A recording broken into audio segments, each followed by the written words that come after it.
Okay, the video I'm going to link is totally awesome, and people are always like, oh, if you have so many answers, we should do what can we do? Well, this is an example, and also it's an example of science. So this guy is an organic farmer. You know, instead of using machines to aerate compost and turn it into decent soil additive, or soil, you know, is they use pigs, because pigs like doing it. They just put corn in it as it is created, and then they let the pigs at it later. And they have a million ideas like this. They rotate, you know, the birds and pigs and herbivores through, and they're in the Shenandoah Valley. And this is the kind of thing. And also, as far as on the science subject, so does science get credit? Because this guy he thinks of like his ranch as a solar energy plant, you know, metabolizing solar energy into a useful way for humans. So to me, this is really more what science enables. It's just knowledge. Someone could use this to kill the planet if they wanted, but he's like, no, if you respect the pigness of the pig, you realize the pig will aerate your soil. You know, or in the winter, the pigs and the chickens winter together. And just by the fact that there's two kinds of shit there, it makes it harder for the parasites and bugs that want to live off the chicken shit to mate, you know, because it's mixed with the pig shit. And it makes the environment less hospitable to them than if it was pure chicken shit. And they're able to live in there, and then when they come out in the spring outside again, it's cold in Virginia in the winter, they use that as a greenhouse. And they rotate their crops. They get... I think he was saying you get 80 cow years. No, I keep forgetting what it is. But it's how many cows an acre can support. And it's normally 80 per acre, and they get like 400 because of the way they rotate in. You know, the cow, you respect the cowness of the cow, and you realize that this is a carbohydrate reset button. You put it just at the right timing in a field. Cuts the field down just at the right time where it will act like a prune tree, and it'll blossom and it'll burst up faster. If you let it get too long or cut it or graze it too often, then you have problems.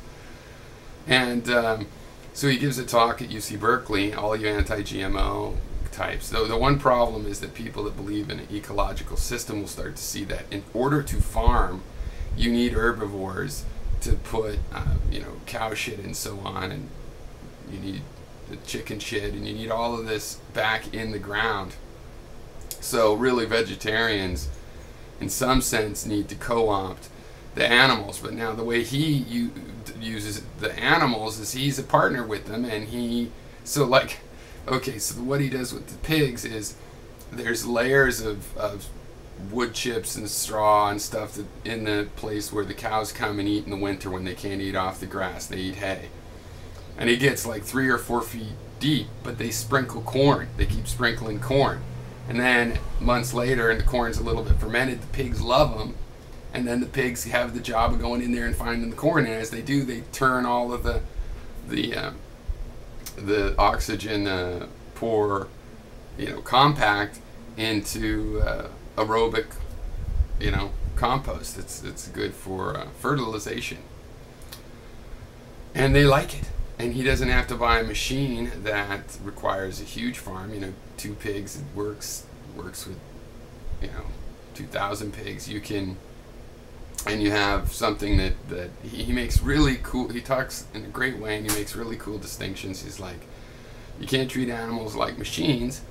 The difference between a machine and a living thing is that the living thing heals, and it's an asset, and it appreciates, and is appreciative, and the pigs like doing what he has them do. The cows like doing what he has them do, and he sees them as useful things. They're partners, but as a industrialist, which he isn't really, you wouldn't traditionally call him that, but you know, he is using the animals, but the way he's doing it, he's like, hey, I could use pigs to aerate compost. If I put stuff pigs like in the compost, they'll enjoy that great, you know. And so this is the enlightened way. He tells a story about a woman who asked if she could make a little tiny farm garden at a condominium on their land, and it worked out so well she's actually working full-time doing this on all farming in an urban environment, condominium lots. And this is the future of how we need to create food, and it's all organic because he looks at it as a cycle.